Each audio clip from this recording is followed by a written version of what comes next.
Alors, le fonctionnement des battements binauraux, à ne pas confondre d'ailleurs avec le son binaural. On entend souvent son binaural et battements binauraux, ce n'est pas la même chose. Le son binaural, c'est un son à 360 degrés pour créer une atmosphère en particulier, voilà, donc son 3D ou son 360 degrés. Dans les battements binauraux, on parle bien là de battements.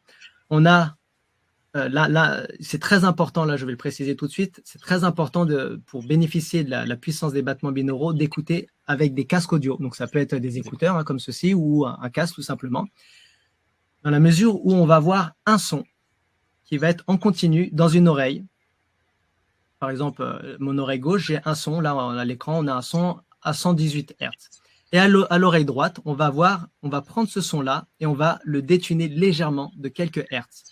Et on va avoir donc un autre son, un continu aussi à l'autre oreille.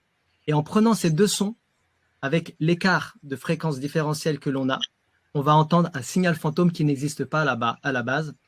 On va avoir un signal qui va donner un son comme waouh, waouh, waouh, waouh, waouh, waouh, waouh, waouh. Alors évidemment, plus le rythme est élevé, plus ça va battre rapidement, waouh, waouh, waouh, waouh, waouh, et plus ça va être lent, plus ça va être lent. Donc on parle là d'un écart de fréquence différentielle.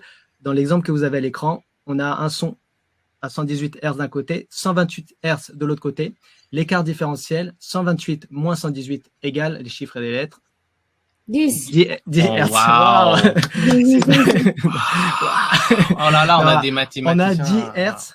Et 10 Hz, comme si vous vous souvenez du tableau qu'on a, le tableau 2, présenté tout à l'heure. Le tableau 2, slide 2. 10 Hz, donc on va entendre un battement qui n'existe pas.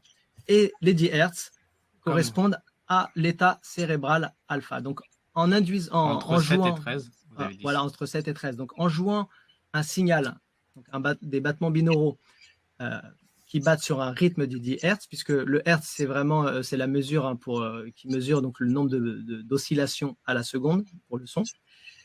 À 10 Hz, on va forcer notre cerveau à se synchroniser au rythme.